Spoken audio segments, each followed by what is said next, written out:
Hello, my dear friends. Today we will learn the meaning of the term liabilities and classification of liabilities. So let's begin.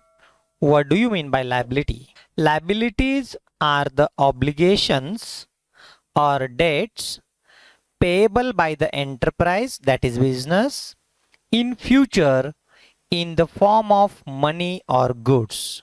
It is the proprietor's and creditor's claim against the assets of the business. Simple meaning is given. Liabilities are the obligations. विद्यार्थी मित्रांनो, obligations म्हणजे काय? जबाबदारी. So liabilities means it is an obligation or debt. Debt म्हणजे एक प्रकारचं ते काय असतं? कर्ज असतं. So liabilities, it is basically a loan, कर्ज.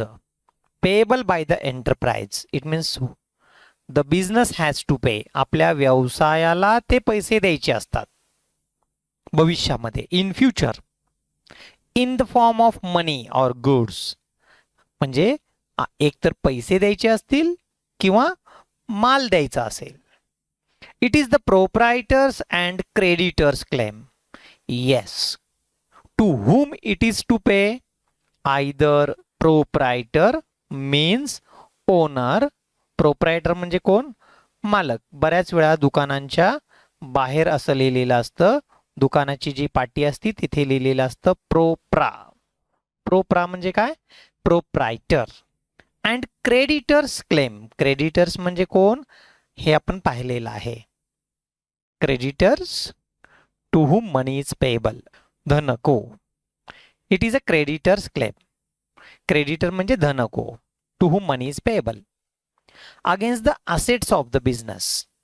म्हणजे आपण त्यांच्याकडून काहीतरी असेट्स घेत असतो किंवा असेट्स विकत घेण्यासाठी आपण त्यांच्याकडून कर्ज घेत असतो. So dear students, the business should have sufficient current assets to meet the sufficient current liability. म्हणजे करंट लायबिलिटीज देण्यासाठी आपल्याकडे करंट असेट्स असणं आवश्यक आहे. उदाहरणार्थ, जर तुम्ही 1,00,000 रुपयाचा माल उधारीने खरेदी केला असेल तर तुम्ही 1,00,000 रुपये देणे लागता आणि हे 1,00,000 रुपये देण्यासाठी तुमच्याकडे 1,00,000 रुपयाचे असेट्स म्हणजे cash balance, bank balance, current assets असायला पाहिजे. And reasonable amount of fix assets to meet the fix liabilities. म्हणजे जर तुम्ही fix liability, long term liability घेतली असेल, बँकेचं कर्ज घेतलं असेल, 50,00,000 रुपये बँकेचं कर्ज घेतलं असेल बिल्डिंग विकत घेण्यासाठी, तर 50,00,000 रुपयाचं कमीत कमी तुमच्याकडे फिक्स असेट्स असायला पाहिजे.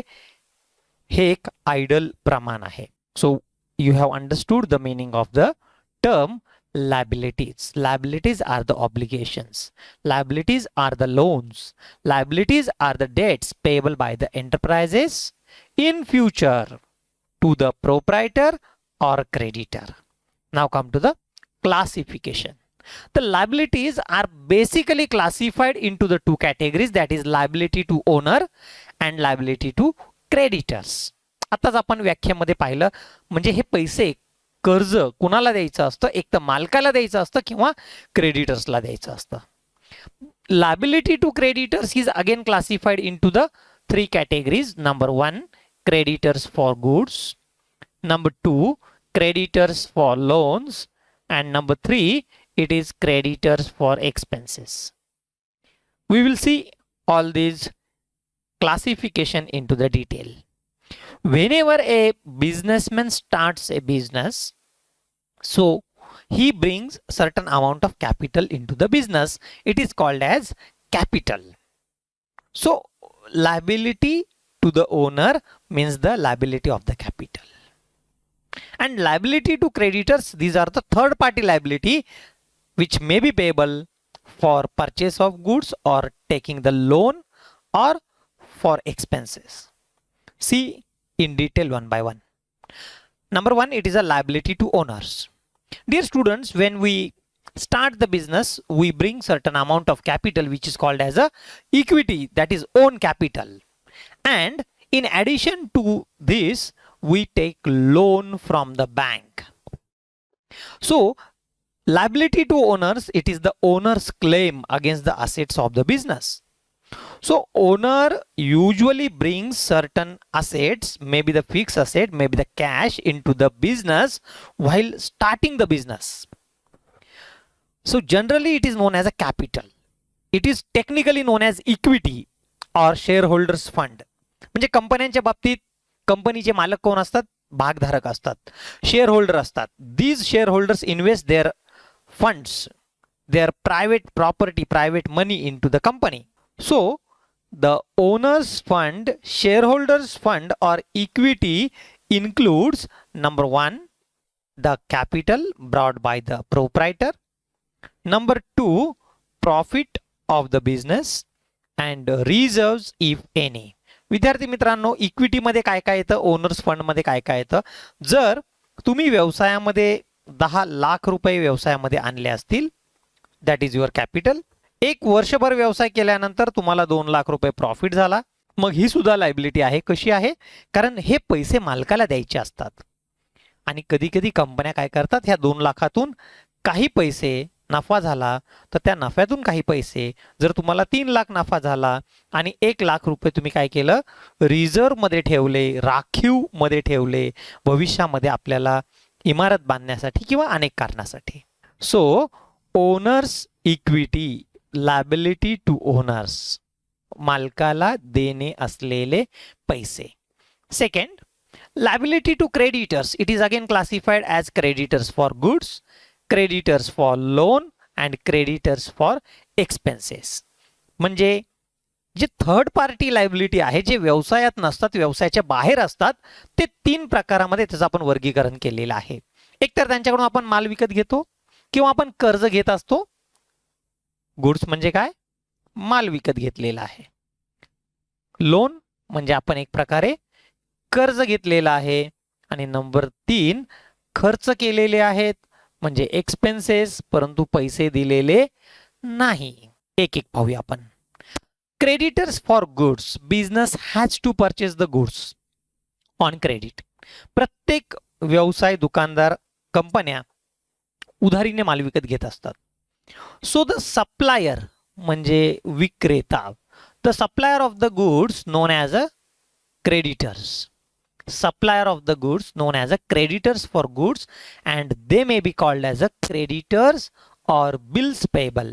आपण बिल ऑफ एक्सचेंज पाहणार आहोत, त्याला आपण हुंडी असं म्हणतो. जर उधारीने मालाची खरेदी विक्री होत असेल तर बऱ्याच वेळा हुंडी विनिमय पत्र काढलं जातं आणि it is a evidence of the credit sales. उधारीने माल खरेदी विक्री केल्याचा तो एक प्रकारे पुरावा असतो, ते आपण पुढे पाहणार आहोत. So creditors for goods. Second is the creditors for loan. आता लोन साठी क्रेडिटर्स म्हणजे business usually take loan from the banks and the financial institution for the purchase of assets or for working capital. आपल्याला 2 कारणांसाठी कर्ज घ्यावं लागतं, भांडवल घ्यावं लागतं. नंबर 1 म्हणजे फिक्स असेट्स म्हणजे लँड, बिल्डिंग, प्लांट, मशिनरी विकत घेण्यासाठी, या चित्रामध्ये दाखवले त्याप्रमाणे, किंवा वर्किंग कॅपिटल म्हणजे खेळतं भांडवल. खेळतं भांडवल म्हणजे आपल्याकडे बँक बॅलन्स पाहिजे, कॅश बॅलन्स पाहिजे. कधी कधी आपण उधारीने माल विकतो, त्यांना आपण डेटर्स म्हणतो किंवा अकाउंट्स रिसिवेबल म्हणतो, त्यांच्याकडून पैसे येणे असतात किंवा आपल्याकडे दुकानामध्ये माल असतो. तर हे सगळं जे इन्व्हेस्टमेंट केलेलं आहे यासाठी आपल्याला बँकेतून कर्ज घ्यावं लागतं. So it is called as a bank loan और बँक ओव्हरड्राफ्ट और कॅश क्रेडिट. प्रत्येक दुकानदाराचं बँकेमध्ये एक कॅश क्रेडिटचं अकाउंट असतं, याचा आपण सेपरेट व्हिडिओ आपण पाहणार आहोत. So creditors for loan means the business takes the loan from bank and financial institution. बँका आणि वित्तीय व्यवसाय, वित्तीय संस्था यांच्याकडून नॉन बँकिंग फायनान्शियल इन्स्टिट्यूशन, याला आपण NBFC, non banking financial institutions. आपल्याकडे HDFC, ICICI, IDBI अशा काही नॉन बँकिंग फायनान्शियल इन्स्टिट्यूशन्स आहेत, ते फक्त व्यवसायासाठी कर्ज देत असतात. So it is a second type, creditors for loan. Third is the creditors for expenses. Every business incur certain expenses during the current financial year. म्हणजे चालू आर्थिक वर्षामध्ये आपण ते खर्च करत असतो, बट मे रिमेन अनपेड. विद्यार्थी मित्रांनो, उदाहरणार्थ मार्च महिन्यामध्ये आपण अनेक खर्च करत असतो, परंतु ते पैसे आपण मार्च महिन्यामध्ये न देता त्याचं पेमेंट आपण त्याच्या पुढच्या महिन्यामध्ये म्हणजे एप्रिल महिन्यामध्ये देतो. उदाहरणार्थ मार्च महिन्याचं ट्रॅव्हलिंग एक्सपेन्सेस, मार्च महिन्याचं घर भाडं, ऑफिसचं भाडं, मार्च महिन्याचं टेलिफोन बिल किंवा इंटरनेटचं बिल असेल, मार्च महिन्याचा कामगारांचा पगार, मार्च महिन्यामध्ये उधारीने स्टेशनरी विकत घेतली, अद्याप त्याचे पैसे दिलेले नाहीयेत. So these expenses are paid in the next financial year because after March the new financial year starts. So these expenses are called as outstanding expenses. त्याला आपण लांबणीवर टाकलेले खर्च, त्याला आउटस्टँडिंग एक्सपेन्सेस किंवा इंग्रजीमध्ये त्याला आणखी एक शब्द आहे accrued expenses. So outstanding wages, outstanding salary, outstanding printing bill, outstanding telephone expenses, these are the examples of creditors for expenses. Next, the liabilities again we can classify into the three categories. That is a long term liability, त्याला आपण fixed liability असं म्हणायचं, short term liability that is current liability and contingent liability.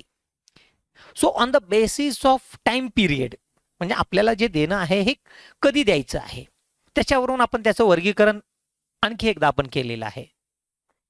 Number 1, fix liability. Whenever business purchase the fix assets, land, building, plant, machinery, motor car, so business has to take long term loan from the bank. Again, the proprietor also bring capital into the business. It is a long-term liability. So capital, bank loan, debentures म्हणजे कर्ज रोखे, बँकेतून कर्ज न घेता आपण जनतेकडून कर्ज घ्यायचं, याचा वेगळा व्हिडिओ माझा आहे, तुम्ही माझ्या YouTube चॅनलला पहा. So debentures, bank loan and capital, these are the fixed liability. See the current liability. Current liability त्याला चालू देणी, दीर्घ मुदतीची देणी, चालू देणी, short term liability. These are the short term liabilities that is payable within 1 year. मग fix liability म्हणजे काय? 1 वर्षापेक्षा जास्त कालावधीसाठी घेतलेलं कर्ज. उदाहरणार्थ आपण मशिनरीसाठी कर्ज घेतलं असेल, ते 5 वर्षाचं असू शकतं, 7 इयर्स असू शकतं. If the loan is taken for purchase of the office building, office shop, that may be for more than 1 year, long term, say 5 years, 10 years, 15 years, 20 years, depending. And current liabilities. So current liabilities, these are the short term liabilities which is payable within 1 year. So we purchase the goods. So creditors for goods, bills payable, outstanding expenses, these are the best examples of current liabilities. त्याला चालू देणी म्हणायचं, म्हणजे आज माल विकत घ्यायचा, महिन्या 2 महिन्यामध्ये त्याचे पैसे आपल्याला द्यायचे असतात. Usually less than 1 year. It depends, the time period is depends upon the type of organization. Now we will see the meaning of contingent liability. विद्यार्थी मित्रांनो, contingent liability म्हणजे अचानक उद्भवलेली देणी. These are not real liabilities. These liabilities depends on the future events.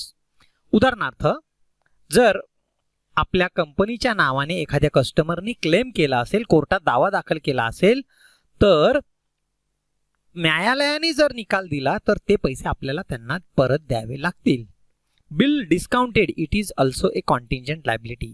जर आपण एखाद्या व्यक्तीला, एखाद्या ग्राहकाला माल विकला आणि आपण बिल काढलं, बिल ऑफ एक्सचेंज काढलं, आणि बिल काढल्यानंतर जर उधारीची मुदत संपल्यानंतर त्याने आपल्याला जर पैसे परत नाही दिले तर ते बिल डिसऑनर होतं. आणि असं बिल जर बँकेमध्ये वटवलेलं असेल तर त्या बिलाचे पैसे आपल्याला मिळू शकत नाही आणि परिणामी हे पैसे आपल्याला बँकेला द्यावे लागतात. So if the bill is dishonoured, the liability arises. तर विद्यार्थी मित्रांनो, these are the contingent liabilities. धन्यवाद. सो कॉन्टिंजंट लायबिलिटी बेसिकली विद्यार्थी मित्रांनो, it is not taken into account. Contingent liability हे बॅलन्स शीटमध्ये बेरजेमध्ये घेत नाही. So we will recapitulate what we have seen. Today we have seen the meaning of the liability. Liabilities are basically classified into the liability to owner and liability to creditors. Again, liability to owner, it is a capital. Liability to creditors, it is classified as creditors for goods, creditors for loan, and creditors for expenses. These liabilities we may classify into the three categories as a fixed liability and current liability and contingent liability. Dear students, if you like this video, please, if you have not subscribed till my channel, please subscribe, press the bell icon for the notification of the next video, and if you have not yet shared, please share at least 5 times this channel so that they will learn accountancy in simple words in English and Marathi. Thank you. Bye bye.